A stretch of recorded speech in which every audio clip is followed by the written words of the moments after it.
And this actually goes back to what you're talking about too, or what you were asking about with drawing the Lewis structures and all that fun stuff. Okay? Because once we know what our Lewis structure is, once we know its three-dimensional characteristics, we can then predict something about it. Okay? And I've thrown up a older, in fact I can go all the way back to it so we know what we're looking at. I had this slide. So we said we could look at phase transitions. We could predict melting points and boiling points. Okay? Not a big deal for this class, so we'll just kind of skip over it. We can predict solubility. That's going to be a big one. And we can predict something about reactivity based off of those differences in electronegativity and polarity of the molecule, all that fun stuff. Okay? So let's take a closer look at the solubility one, because this one's going to come up in what we're talking about later today. So let's look at predicting the solubility of this organic compound. Okay? Those of you that have spent enough time in organic chemistry or remember anything about organic chemistry already know your answer to this, but let's try and work through this. If we want to know the solubility in water. So number one, why would I pick water as my solvent? It's our universal solvent, but in organic chemistry we didn't use water. Why would we be using water in biochemistry? We look at all life is centered in water as a solvent. Okay, so that's why it makes sense to go back to looking at water. When we're looking for our solubility, we're now trying to decide, should this compound completely mix with that compound? Should they evenly mix? Why or why not? Okay. Who thinks they should evenly mix? Who thinks they shouldn't? Okay, or no answering, that's fine. So the majority of people so far, well really the only people that answered, have said they should mix. Okay, they should become a homogeneous solution. Okay, so now the question becomes is why? Why did you think that?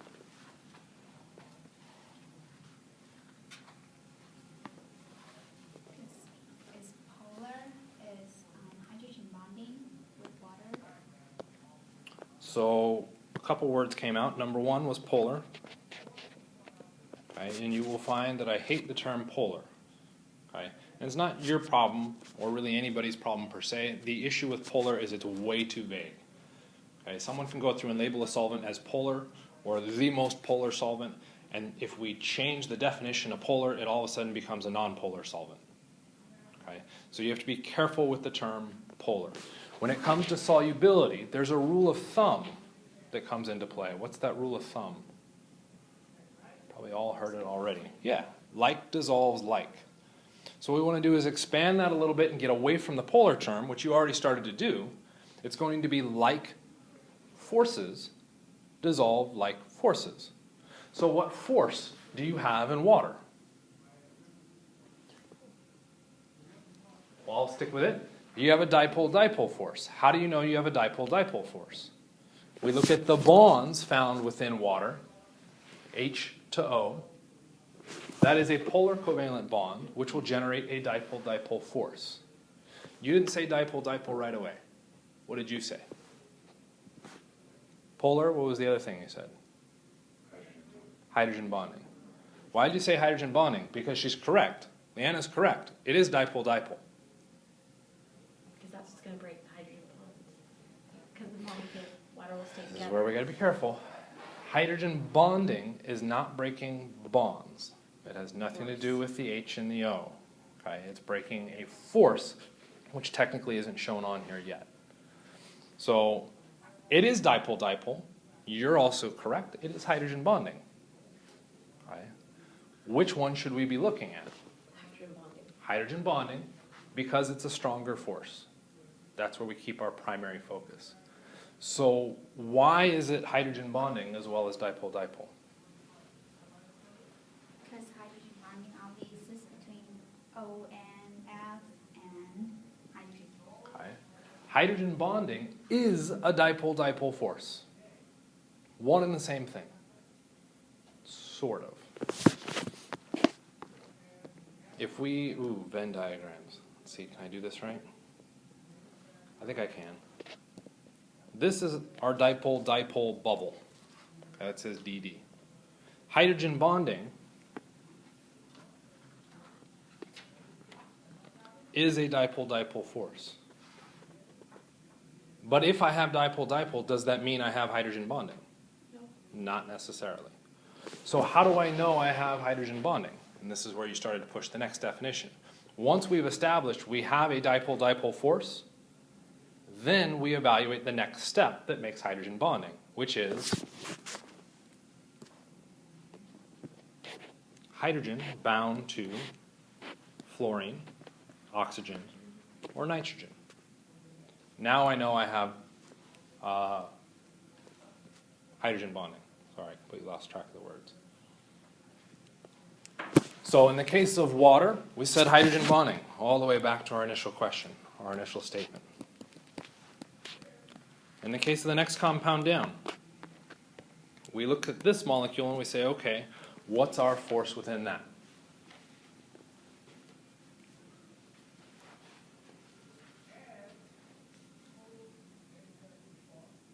The three of you that answered that it should be soluble should already have a guess. What's your strongest force in that molecule? Polar covalent here? Polar covalent bonds in the COs and the OH. Polar covalent bonds lead to what type of force? A dipole-dipole force. Once you've got the dipole-dipole force, you then ask yourself, do I have a hydrogen also bound to fluorine, oxygen, or nitrogen? Do we have that? So what's the strongest force we have within that molecule? Hydrogen bonding. We go back to our initial assessment with what we said solubility was. What was the rule? Like forces dissolve like forces. Is hydrogen bonding similar to hydrogen bonding? Yeah. So we'd say soluble. And you'd be wrong. So when we lose the hydrogen bonding on that one because of the acid-base nature of the benzoic acid there? No, because it's a weak acid. Oh, is it? Why are we now wrong? Why are those things not soluble?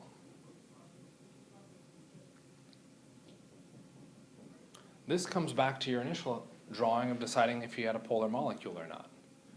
If we looked at carbon monoxide, it was a polar molecule because it had a polar covalent bond. If we look at CO2, it has a polar covalent bond. Well, so did carbon monoxide. So that must mean that because I have a polar covalent bond, CO2 must also be polar. It wasn't. Why not? Because it cancels out the way the structure. There's another bond that cancels it out, that cancels the polarity. Okay? You have to evaluate not just the strongest force, but the overall picture of the molecule. Not just individual bonds, but everything within it. Okay? So now that you're told it's not soluble, what's going on? What would you change about your explanation of our organic compound to then match the experimental evidence that it's not soluble?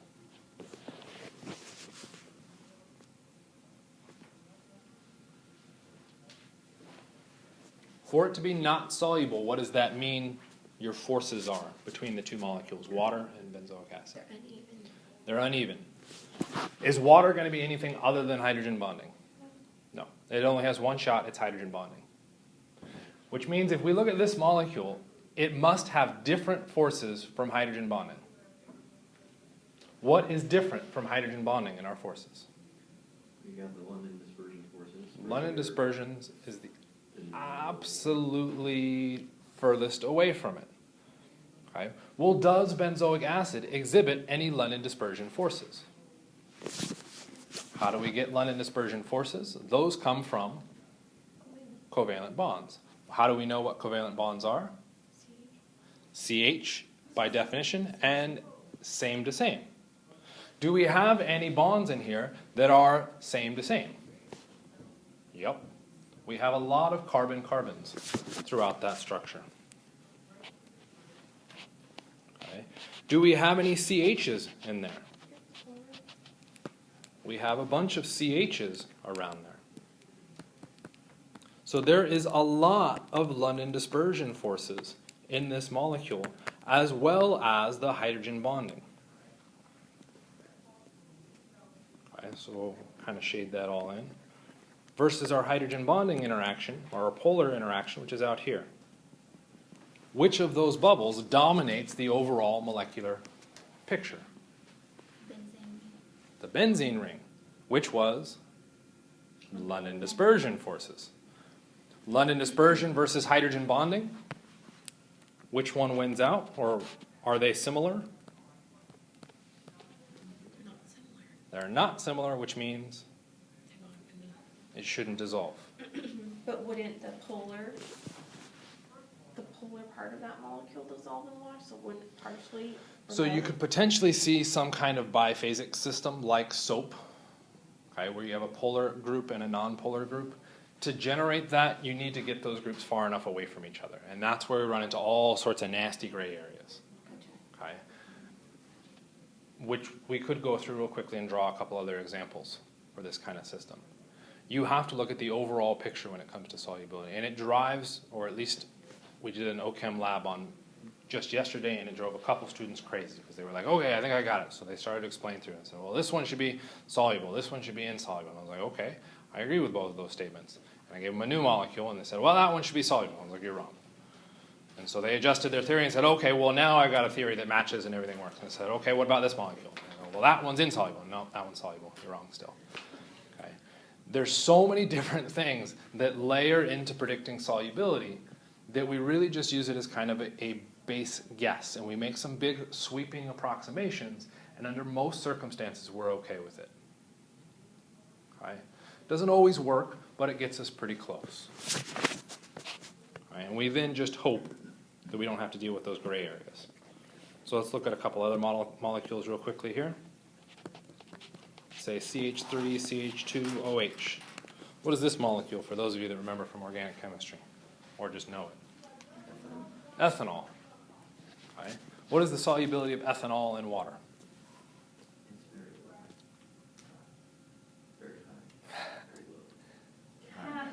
Very, very high. Ethanol, vodka, scotch, beer. Very, very high solubility. Oh, yeah, after more than 4 carbons, it gets lower. We're about to get to that. Okay, but if we look at the picture for this, we have hydrogen bonding. There's our shaded region. And then we have London dispersion forces. Which was the larger shaded region?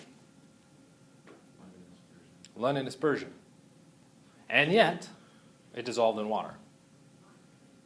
Okay. So hydrogen bonding is an extremely strong force, and it can outweigh some nonpolar interactions, LDF forces. If we try to come up with a rough approximation with the first structure that we looked at with that ring is much, much larger. We've got 6 carbons in there versus the 2 carbons in ethanol. What happens if we change that structure, and now instead of being ethanol, we made it propanol?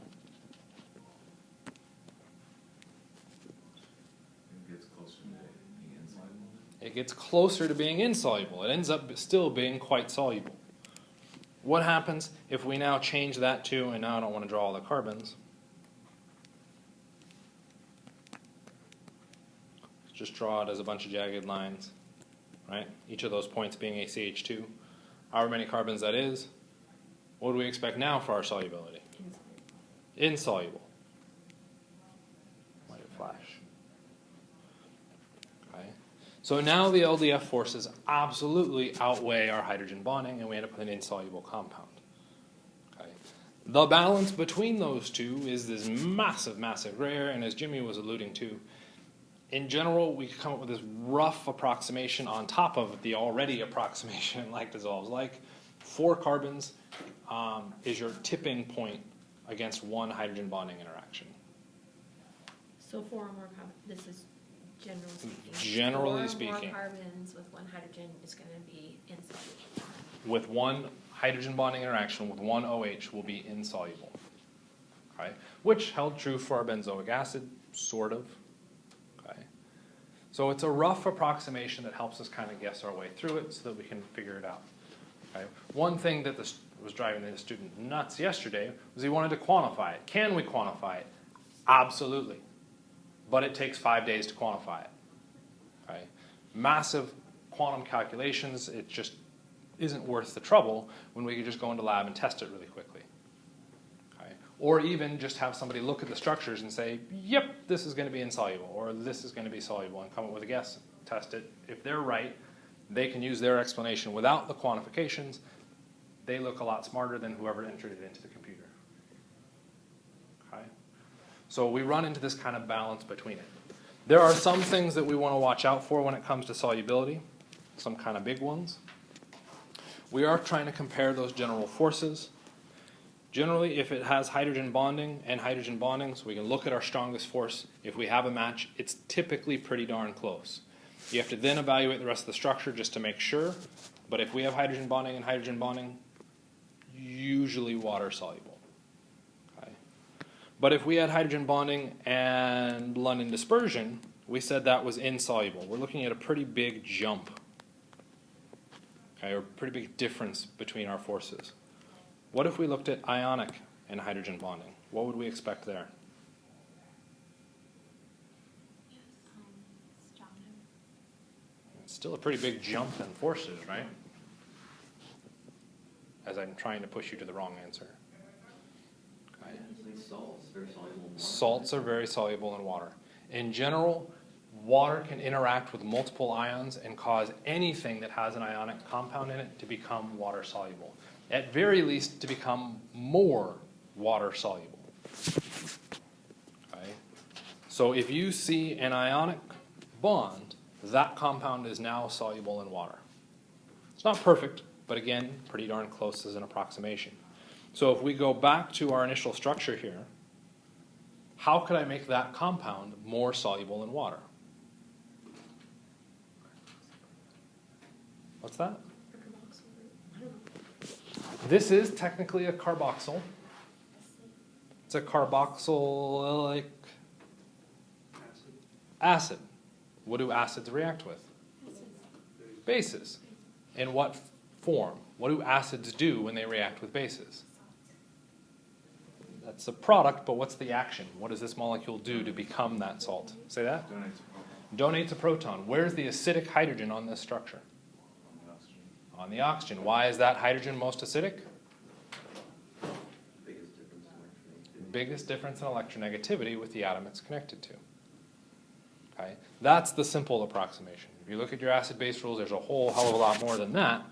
Okay? But that at least gets us in the right ballpark, so that now, if we reacted that with a base, we would remove hydrogen as a positive charge, but that's now no longer part of our structure. What happened to the oxygen?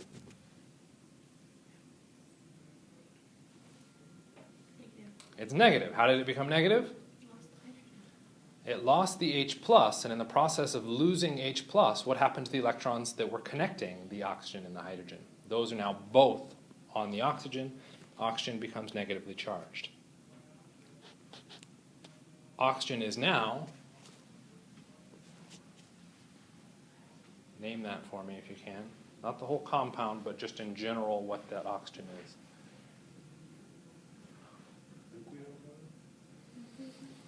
Too far down. The general name for a negatively charged species. We have an anion. An an what?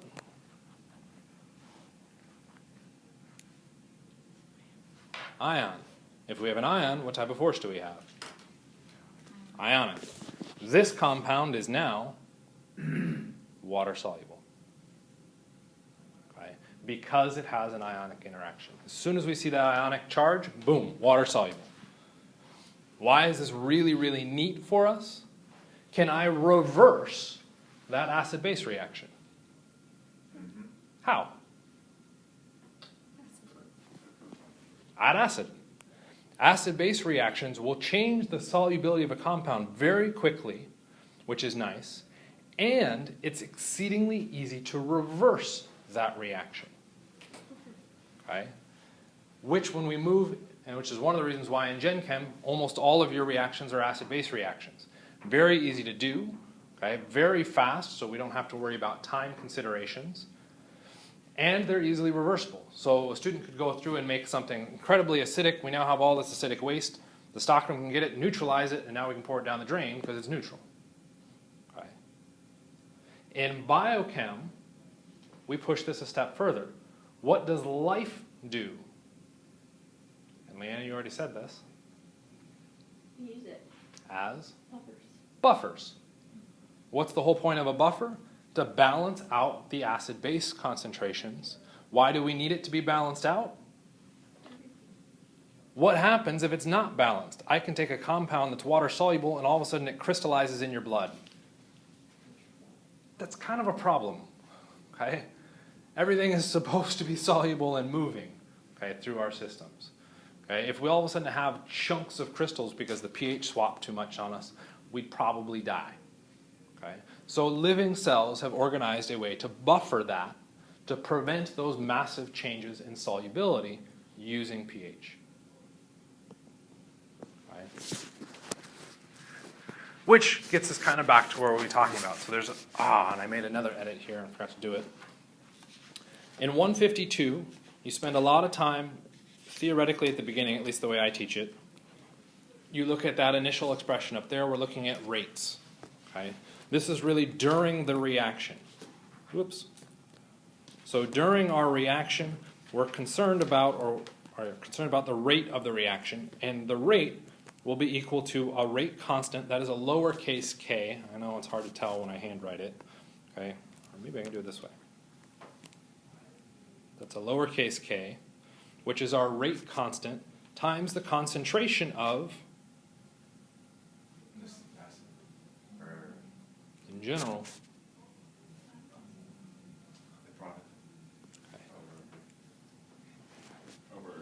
products over reactants is our equilibrium constant. It's really easy to get confused. If we're running a reaction, what things are going to control the speed of that reaction? If I start the reaction shown up there, A going to B. If I start it off, what is the concentration of B? 0. Should that have an effect on the rate then? If it's not even there, does the reaction occur without the product? Yes. It does. So the product should have no effect on the rate. Okay. So what we're concerned about when we're looking at the rate is the concentration of our reactants. Can the product have an effect?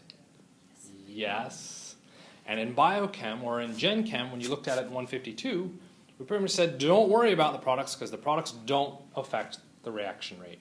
In biochem, guess what? Your product can feed back into a reaction and shut the reaction down. Why would we want that? Well, if you've got an enzyme producing tons of ATP, okay, ATP is our quick energy change. Okay, we think about it like money. If our government just constantly made money, what would happen? We'd all be rich. We'd all have tons and tons of money. So what happens to the price of all of our individual items? It just goes down. If we all have money, it goes way up. Because the baker goes, well, I need to make more money. So they start raising the price of all their food. There's a control. The government looks at how much money is available and says, okay, this is how much money needs to be in currency or in circulation to maintain everything at these rough inflation prices. If we add more money, what will end up happening is everything's cost goes up because now everybody has more money, so they can afford more, which means, oh, that guy's making the same amount of money as me, well, I'm going to charge him more for my services, so I am better than him because I have more money. That's how we work. Okay? Same thing would happen within our reactions. If we're constantly producing ATP, what happens to all that excess energy? We're going to use it. We're just going to use more. We're going to have to somehow go through and use it.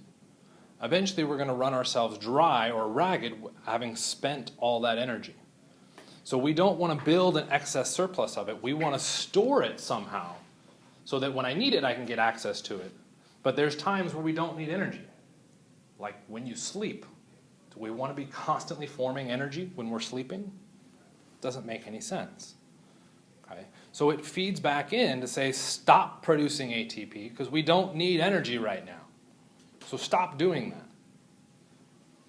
In general chemistry or even organic chemistry, we don't want it to stop. We want it to continue to produce products because we're trying to get the best yield possible.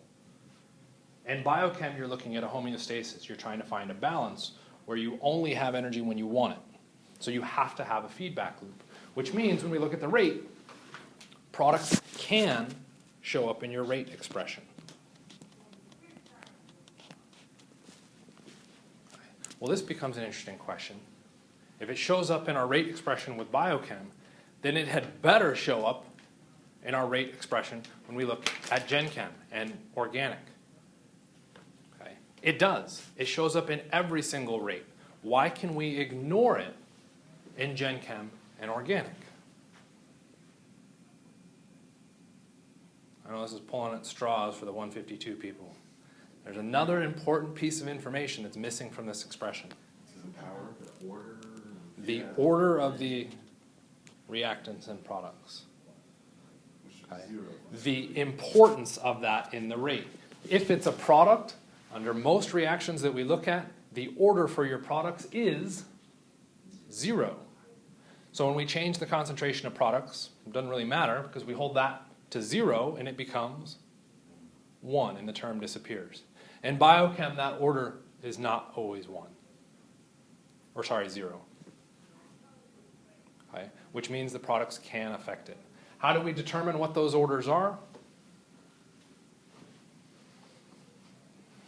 I'm sure you all love doing that. That's going through complex calculations, which I think you see. Okay? You look by changing the rate or the concentration of one reactant and see how that affected the rate. Okay? So if I don't know what the order is, what I can do is build an experiment to change the concentration of those and see what happens to the rate. So what do I mean? Let's build an experiment where I do not change or I start with no reactants. Sorry, not no reactants. Start with one reactant, one product. And then I run a second experiment where I have one reactant and I have 2 products. And what I will do is monitor the rate for my reaction. Let's say the rate was 6, kind of an arbitrary number, it doesn't really matter. And when I run the second experiment, the rate was 6. What does that mean about the importance of the concentration of products on the rate for the reaction? It doesn't have an effect, which means what is the order for our products? 0. How would I figure out the order for the reactants? Well, in this case, I have to change it. Okay, so I'll have to run another experiment. So let's run another experiment. See if I can do this right. Let's make that 2. We'll leave that products as 1. Though it doesn't really matter with our products right now because we already said the order was 0 with respect to our products. So we doubled the reactants, and when we look at our rate, it becomes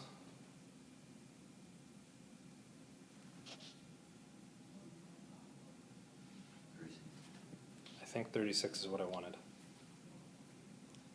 What does that mean? Order of 2. Okay. If I double this value, and this value doubled, that would mean it's a 1-to-1 relationship, which means the order would have to be 1. It's a 1-to-1 relationship. If I double one, the other one doubles. But what happens if I double this and my rate does not just double? What happened here? What's the relationship between 6 and 36? It's squared. If I double the rate here, how could I possibly get a square here? That has to have been squared. Okay.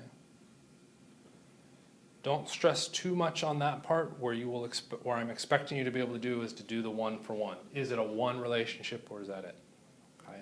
The rest of it involves fun algebra that you can deal with that I haven't looked at in 4 or 5 years, so I don't want to stress too much on it.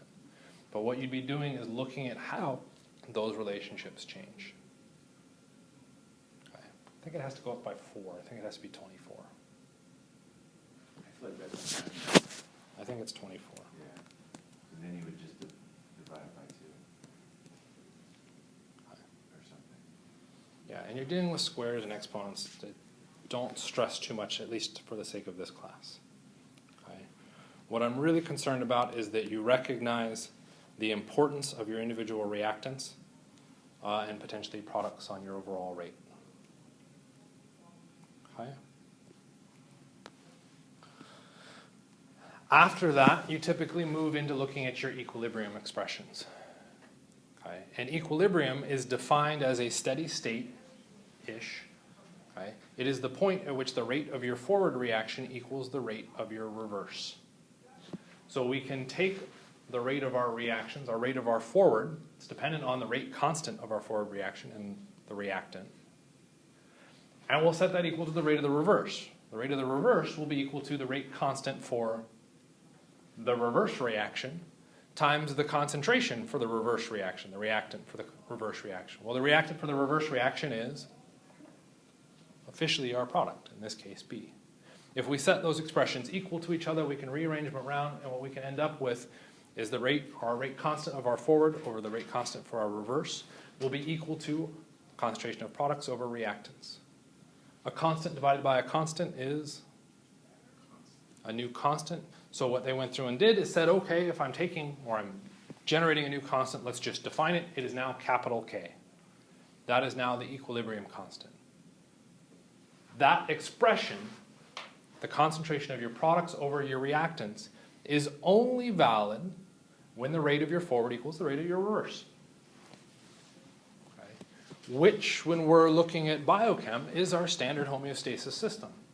It is when we've reached an equilibrium where we're stable and the reaction really isn't doing much. We aren't changing any of our concentrations of our reactants or products. This can allow us to make some kind of complicated calculations and draw some other conclusions, which is kind of neat. Okay. And that's what we'll now address when we go back to looking at water. Okay, questions on that? Okay. So we go back to our acids and bases. We've got a couple important definitions sitting up at the top. We've got Bronsted acids and Bronsted bases, which we already talked about. And then we mentioned in passing electrophile and nucleophile. Okay. All of these are just a frame of reference on an individual reaction. Officially, your acid and your electrophile could boil down to the same definition. They are both Lewis acids. Okay. Your bases boil down to the same definition. They are both Lewis bases. When I refer to a base, though, I'm trying to be very, very specific in what I'm referencing. So if I just say base, what I'm referencing is a Bronsted base. Why? Because what I'm looking at in the reaction is only the transfer of a proton, or H+. If something else is going on, I'm transferring different atoms. Say a carbon's reacting with an oxygen. There's no hydrogen involved. It can't be an acid-base reaction. That will instead get labeled in my reference as an electrophile or nucleophile. We'll avoid the reference of Lewis acids and Lewis bases because those are too general. They cover all reactions. It's a bit useless. Okay, too broad of a definition. Okay, it's like if I called you all people. Hey, person. Perfectly valid. It's true. You are a person. But can I get more specific so that you would know I'm talking to, say, Leanna, and not, say, to V? Okay. We want to be as narrow with our definition so that we can be very clear in what we're talking about. So if we look at those individual reactions, okay, and we now say we achieve equilibrium, what would the K expression be for our acid? Okay, and some notations here. Acids have to donate protons, so there's our hydrogen. And I've picked A. That A can be anything. Okay? Anything that has a hydrogen attached to it. Okay? What would our K expression be for that first one? Remember, and this is our equilibrium expression now. Products over reactants. What are our products? H3O plus and A minus. What are our reactants? H and H2O.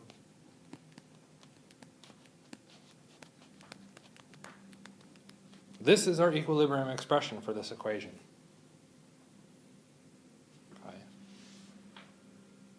If you were asked to provide the Ka, would this be the correct answer? And we're pulling at dregs there. Anybody remember that? No, you don't think so. Good answer. Is the Ka the one at the bottom? Nope. So the Ka is referring to the equilibrium constant for an acid. Well, what did K represent?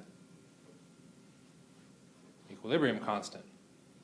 And we got this K by looking at the equation for an acid.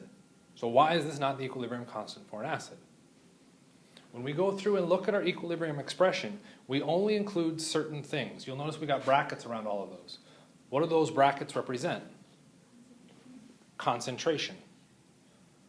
You don't care about the water or the Or is a bad statement. just the water. We don't care about the water. Why?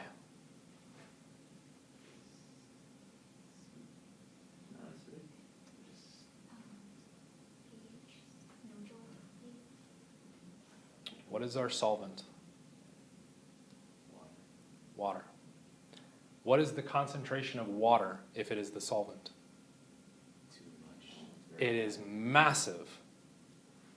Which means when we're looking at this expression, the concentrations of HA, H3O plus and A minus within that solution are relatively tiny in comparison to the concentration of water. Okay, so when we do this reaction, water becomes H3O plus. Okay, but I'm taking something like water at 55 molar, and I'm looking at my H3O plus as 10 to the minus 3. Okay. Said another way, your paycheck is $1,000. I'm going to take half of a penny out of your paycheck. Do you care? No. Your paycheck was effectively constant. Well, if this is a constant, why is it sitting over here with a bunch of variables? Let's move that constant with the other constant. Okay. When we then multiply the concentration of water, which is 55 molar, with our equilibrium constant for this expression, we are now no longer referencing K, we're referencing Ka. And our new equilibrium expression becomes H3O plus times A minus over HA. This is now our equilibrium expression for an acid. Okay. What would our equilibrium expression be for the other side? Should it be the same? What we're doing is looking at pretty much the reverse reaction. What would our K be in this case? Concentration of our products over the concentrations of our reactants. Whoops, that's not a plus. And we'd get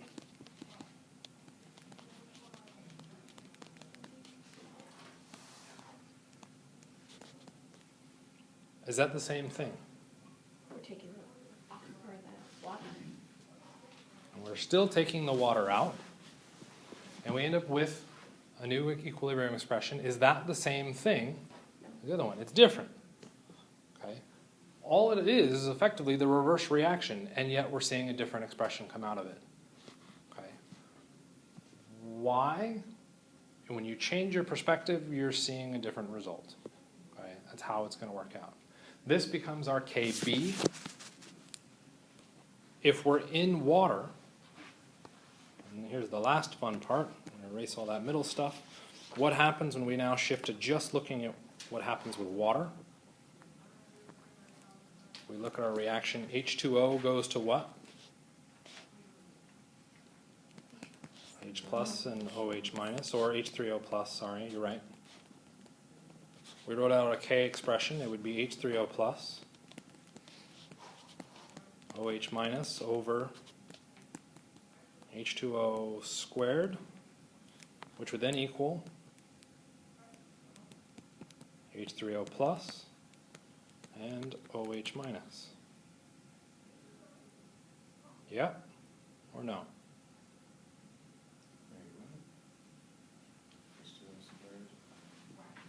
Because there's two waters on this to balance. Oh, I was looking, okay, yeah, sorry.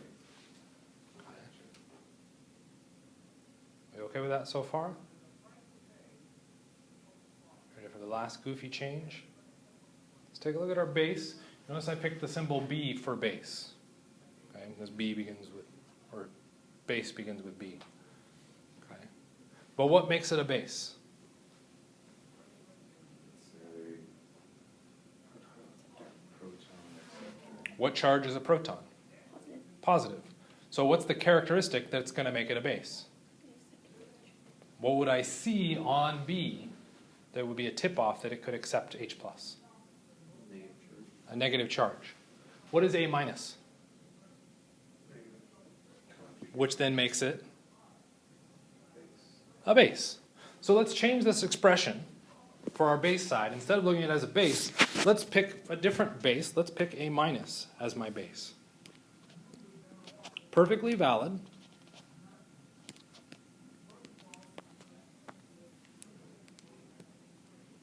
Oops. And if I started with A minus, the result would be HA, right? Which then if we go back down to our bottom expression, we'd end up with HA, and we'd have A minus. So far so good? We got 3 expressions sitting up there. Anybody see a pattern?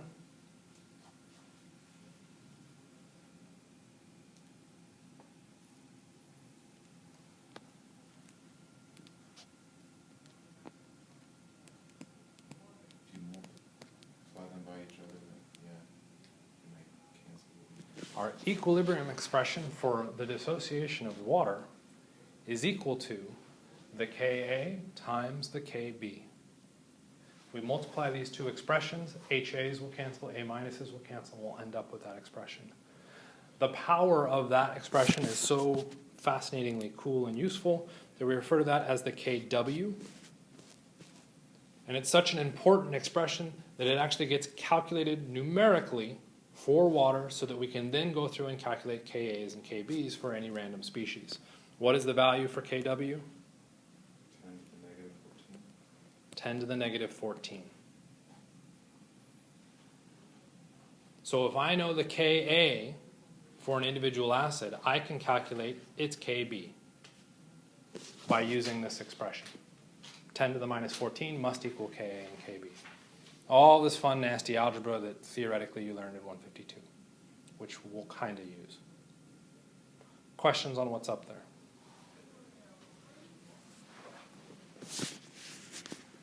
I don't know, we'll take a little bit to sink in and deal with all that. Believe it or not, what I'm really trying to do is just set up the fundamentals on it so that we can then sort of start at the same page. Okay. And I think that's exactly what I just worked out here. Okay. So all of that would also then allow us, once we know the Ka, to be able to calculate the concentration of H+. Okay, or OH minus, depending on our system, which can be helpful for us depending on what we're looking at. Because if we are in an acidic environment, that means we should put hydrogens on our structures. If we're in a basic environment, we should remove the hydrogen. Well, should that matter? What happened with that solubility example? If we had the hydrogen on, what did that compound do? Lost nitrogen. The hydrogen was on. If the hydrogen state was placed on it, forced on the structure, what happened to the properties of that structure?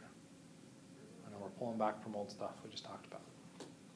I don't know what else was attached to the structure, I guess. Started with this guy.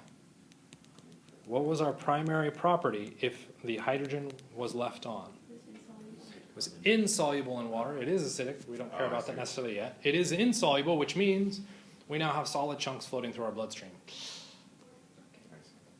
Okay. If it's basic, what happens? It's soluble. Now it's soluble. So looking at the balance of H plus in an individual solution can determine, is this compound protonated, in which case we're dead, or is it deprotonated, in which case we just have benzoic acid salt floating through our bloodstream, which It's okay, at least we're not dead. you aren't dead, at least yet. Okay? So understanding our relative concentrations of H plus is extremely important to looking at this. What are some standard values you would get for concentration of H plus? And those of you that have seen this. I know it's kind of a stretch. They're talking about pH. We're going to get to that, but you're right idea.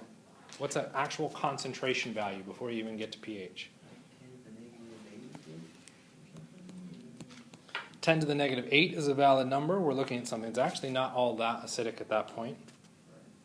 Okay, kind of a weak acid. -5. 10 to the negative 5 is more acidic. We're probably dead if we're in 10 to the negative 5. Well, let's just stick with that. We're dead at 10 to the negative 5. How many of you like working with exponents?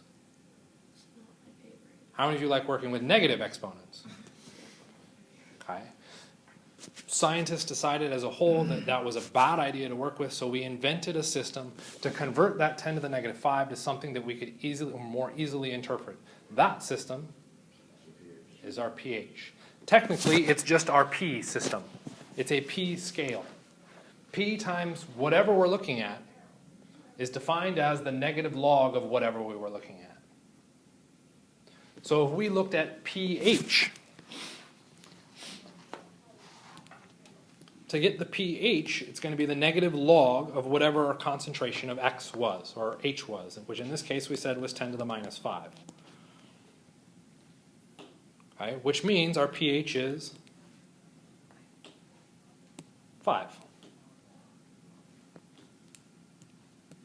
10 to the power and log are the opposites of each other. They will cancel.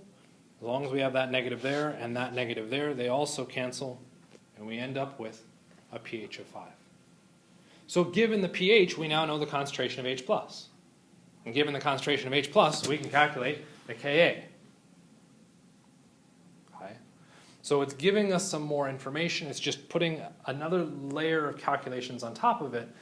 But theoretically, we can then look at our pH to give us a ballpark idea of what's going on with it, and we can interpret the pH values as opposed to looking at the powers of 10.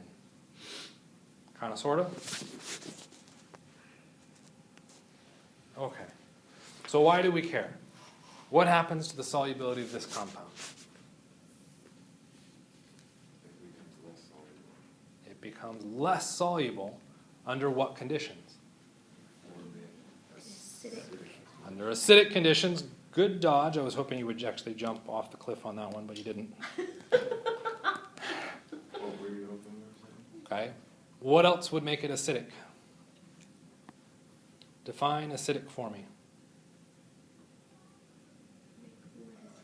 Environment. pH less than 7? Well, there's the cliff that you dodged. The pH is less than 7.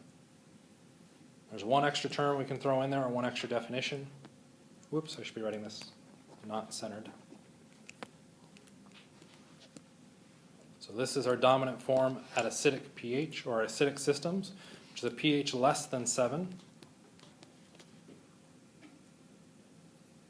It's actually a little bit lower than that, which we'll talk about. Let's just say pH low to be more correct. 5 or something. We'll talk about that. One other thing we could specify. Our H plus concentration needs to be high. Okay.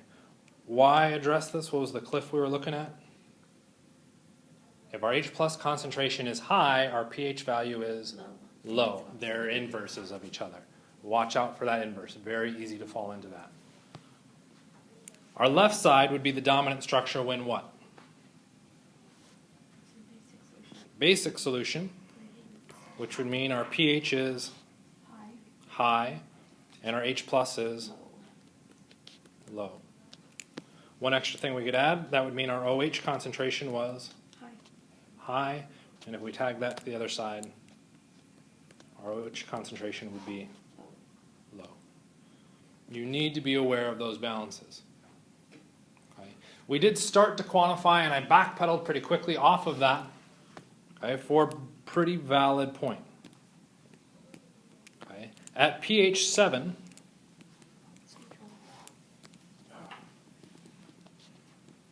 which form is dominant?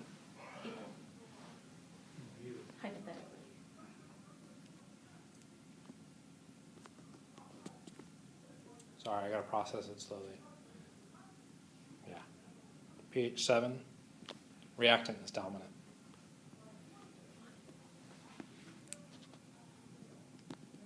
How about pH 9? Good. pH 5. Products are dominant. Reactant is dominant. I don't know what pKa is. pH 3. Product is dominant. Yeah, why? Okay. And as Jimmy just addressed, it comes down to the pKa. It comes down to the reactivity of that species. Are we at a point where we are acidic enough to keep the hydrogen on, or are we at a point that is basic enough that it's going to remove the hydrogen? That is going to be dependent on the reactivity of that hydrogen. Okay, what is the pKa? What is the acidity of, let's start with acidity. What is the acidity of this compound? Very acidic, not acidic. They told us this weekend. What's the functional group? Carboxylic. Carboxylic acid. So is it acidic or not acidic? It's not very acidic. It's acidic. Okay, and I tried to avoid the middle ground there. It's acidic or not acidic. Okay, if we are at a pH 7, okay, what is the acidity at a pH 7? It is neutral. So we are in an environment that is what? More acidic or less acidic than this compound? Less acidic, which means we're in a basic environment in comparison to this, which means this species had better ditch the hydrogen. Okay? Because we're in a basic environment. You're physically putting an acid with a base. What happens? They neutralize. Okay? If we increase the pH, all we're doing is making it more and more basic. What happens as we drop the pH? It becomes acidic. The solution starts to become acidic. Now we run into the question that Mike was suggesting. How acidic do we need to be before we change the protonation state? We have to clear the reactivity of that species. We have to clear its pKa. Okay. The pKa for a carboxylic acid, it's in the 4.5 range, 4 range, which means at pH 5, we're still in a more basic environment than our acid, which means we should still remove the hydrogen. As soon as we drop to a pH that is now lower than the pKa, we are in a more acidic environment than our acid is, which then means And it's going to go. we need to put the hydrogen on the acid. Okay? Because we're in an environment that is more acidic than it. Okay? So the hydrogen must be put back on the structure. So what we are looking at is a careful balance between our pH and our pKa. Okay? Will you give us the pKa? I will give you the pKa. Thank you. Okay. So biology needs to have control of these things. Okay? If we change the pH, all of a sudden we go from something that is soluble to now crystalline in our bloodstream. That's not a good thing. So biology creates or adds compounds in there that will act as proton scrubbers or releasers to balance the concentration of H+, so that it never varies outside of a certain range. In the case of life as we're commonly associated with, we're looking at a pH of 7.4. Okay, this is I think our standard blood pH, what we generally assume. We do get variations within that depending on what's happening within the body. Okay, that is our buffers. Okay. The biggest thing that comes out of 152, depending on who your instructor is, sometimes they show you this, sometimes not, is this fun little expression, the Henderson-Hasselbalch expression, or Henderson-Hasselbalch equation. What this looks at is our pH relative to our pKa, relative to the concentration of the species that generate that pKa. Well, what is the pKa? How would I calculate that?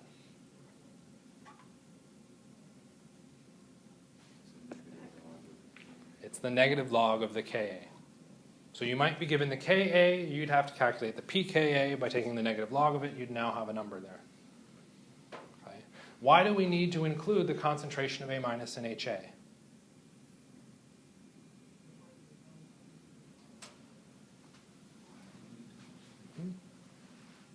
Why is it not just a relationship between pH and pKa? Because you need to know the concentration of the acid stuff. This is your buffer. It's that expression that's really allowing you to see your buffering range. As long as you have a concentration of A minus, what happens when you add acid? Decreases in its amount. Kind of, sort of. Because it's becoming more acidic, which means it wants to protonate the So if we look at our expression, we've got HA and A minus. Let's ignore the H plus for a moment. So, because you add more acid, and it's going to... If I add acid to the system, what would we expect happens to the pH? Can go down. It should go down. So if I have any acid present, I should have a very low pH. Any H plus, boom, immediately low. What happens when I add H plus to this? It becomes more acidic. It reacts with A minus to form HA. Do I have H plus anymore? If there's no H plus, what happens to the pH? It goes up. Remember, we're starting at a steady state to begin with. We then add acid to it. Oh. If there's no more H plus? So no more H plus. We're at a steady state balance. So maybe we need to add this in here. We're at, whoops, that's a plus. We're at a balance here. We've achieved some steady state pH. Let's say pH 7. Okay. I now add more acid to it. As soon as I add acid to it, the pH should fall through the floor because now there's a concentration of H plus beyond our 7. The A minus takes it up, so it should stay. The A minus reacts with the H plus. Did I change the concentration of H plus? Yes. No. What? The Oh, H yeah, plus acid. reacted with the A minus to form HA. That extra H plus I added doesn't exist anymore. It has disappeared into a different compound, which means our pH 16. stays the same. As long as I have A minus, what happens when I add H plus? Nothing. Nothing happens. So the concentration of A minus is important. So the concentration of A minus is what allows me to buffer acid. Kind of makes sense? It's limited. What happens if I run out of A minus? Then the pH will change. The pH will fall through the floor and will become extremely acidic. So the concentration of A minus is of critical importance to actually maintaining an even keel. So A minus is important, but why do I have HA? Because that's important in the other opposite of the basic. What happens if I add hydroxide now? You need The more H shade. takes it up. The hydroxide reacts with the H plus. Now back to Mike's statement. Le Chatelier says the system will shift to replace that H plus concentration. So our strong base went in, removed the concentration of H plus, so we would expect the pH to go up. But then, according to our Le Chatelier equilibrium dynamics, HA then shifts the equilibrium and we form H plus to replace the missing stuff. What happens to the pH? Nothing. Nothing, theoretically. Okay. So HA is present to buffer bases. A minus is present to buffer acids. Okay. We need them both there. To have a good buffer, we have to have a pretty solid concentration of both. If we only have a concentration of one, we can only buffer one direction. We can only buffer, say, the acid, but not the base. Okay. So a lot of our biological systems are centering their pH or have picked a buffer, a compound, that stabilizes the pH, okay, right about at the pKa. wait, we just said the pH would be equal to the pKa. Well, why would that be true? Remember, the whole point of our buffer is to have a large concentration of A minus and a large concentration of HA. But where does A minus come from? Breaking down HA. Breaking down HA. Where does HA come from? Taking out A minus. Taking out A minus. If I want a large concentration of both of those, they are related to each other. I can't just put in 2 here and 0 there. It doesn't work very well. So what are the concentrations going to be for A minus and HA? Equal. 50 billion, 50 billion. What is the log of 50 billion over 50 billion? 0. 0. If that is true, the pH equals your pKa. At the point where the concentration of A minus is equal to the concentration of HA, I have achieved my perfect buffer system. Okay? If I add acid, the pH stays relatively constant. If I add base, the pH stays relatively constant. At that point, if I record the pH or observe the pH, I now know my pKa. It is known, oddly enough, as the equivalence, or the half equivalence point, okay, which we'll talk about and why it's called the half equivalence point, but that's what it's called. Okay? So far, so good? Okay, all sorts of numbers floating everywhere and looking at all these relationships. Okay? So, everybody remembers ice charts, right?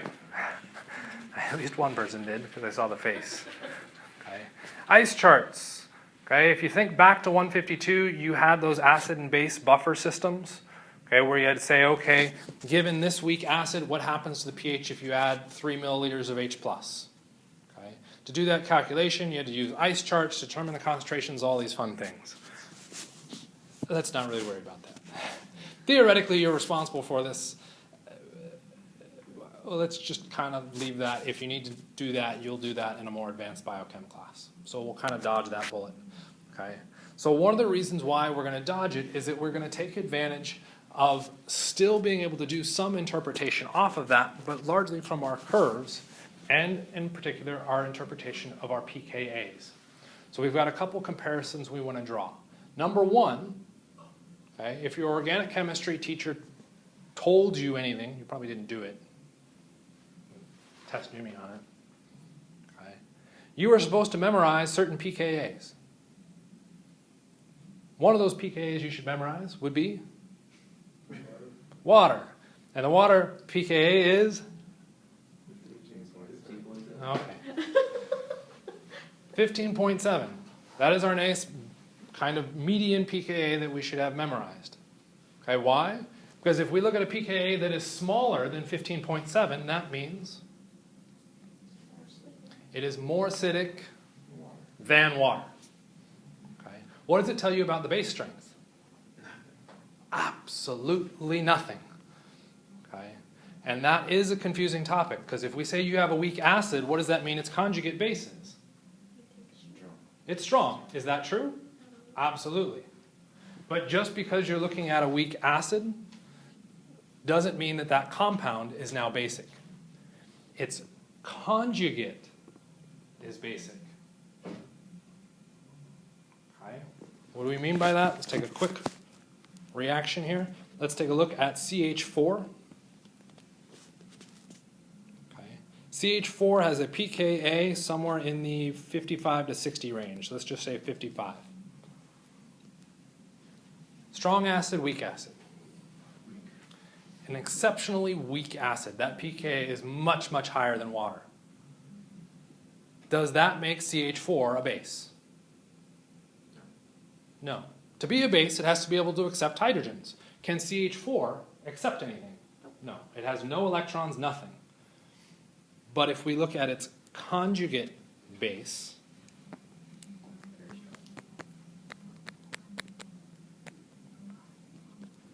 the conjugate base is now a very strong base. Okay, so you have to be careful on what you're referencing. A weak acid has a strong conjugate base. It does not mean it is a base. Okay?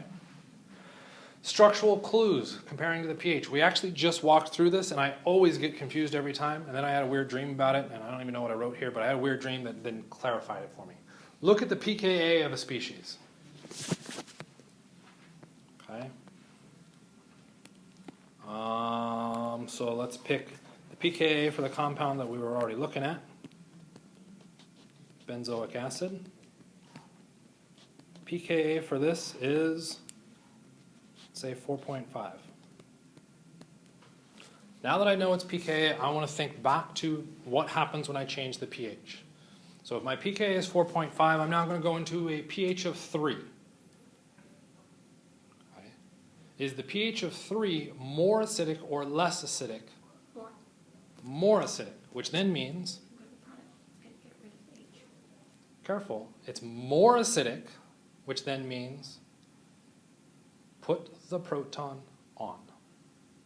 And get rid of the no. So you have to be careful in where we were looking at our equations. Okay, so this is why I would say avoid looking at equations and just look at the structure. If we are at a pH that is lower than 4, we are in a more acidic environment, which means It wants to keep it. it needs the hydrogen attached. What happens if I move to a pH of 7?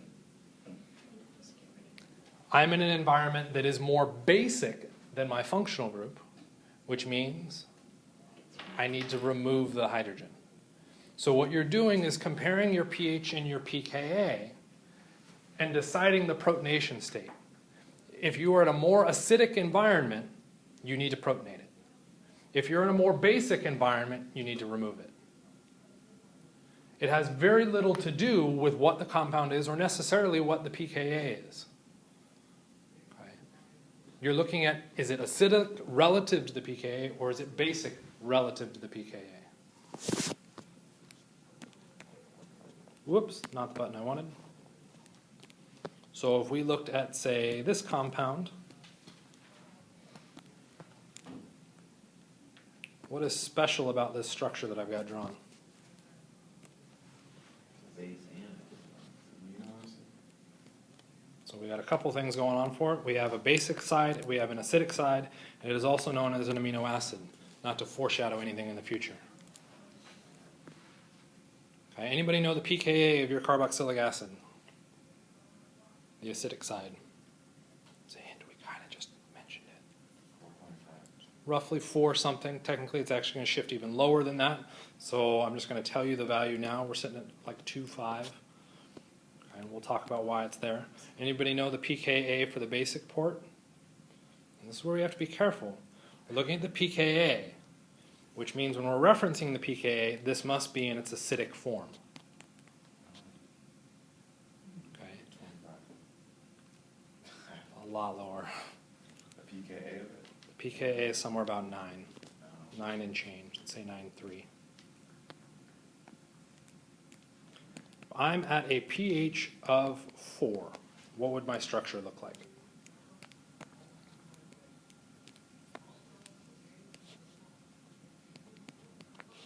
I'm just drawing out the skeleton right now.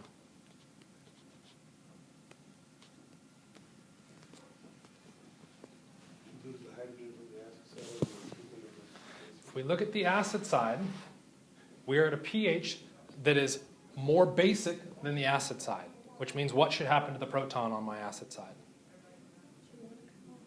It should come off. So when I draw the structure, that oxygen should be negatively charged. If we now shift to the other side, we need to look at the pKa for our basic side. At 9.3 being our pKa, we are at an environment that is, our pH is our environment. Our pH is more acidic than our pKa, which means Stays the same. it's more acidic. It needs to be in the protonated state. So it stays the same, doesn't get rid of it. So, well, it depends on what you're saying. Stays the same. I drew it from the protonated state. So we would keep it protonated. We would need to show that hydrogen on there, which would mean that would be positively charged. We have a species that is overall neutral. Why would this be important to us? What happens is we change the pH. is we drop to incredibly acidic, let's say a pH of 1. Shoot.